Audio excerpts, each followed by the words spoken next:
Welcome. In front of me is a OPPO F19, and today I'll show you how you can put this device into recovery mode.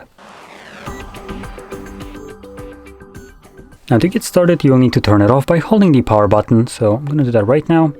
Ignore the pop-up, and then swipe down to power it off. When the device turns off, you want to hold your power button and volume down at the same time.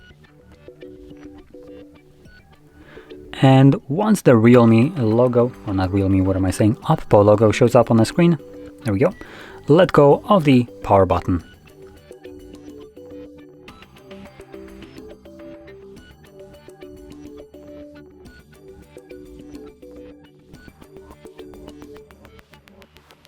Next, tap on your desired language, and here we are, that's the recovery mode.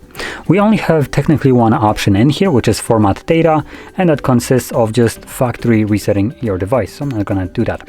And then the two options below that, the reboot device and power off, are just two different ways of leaving this mode. So I'll select reboot device and confirm it, just so I can get back to the Android operating system.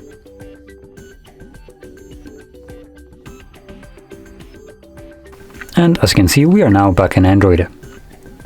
So, if you found this very helpful, don't forget to hit like, subscribe, and thanks for watching.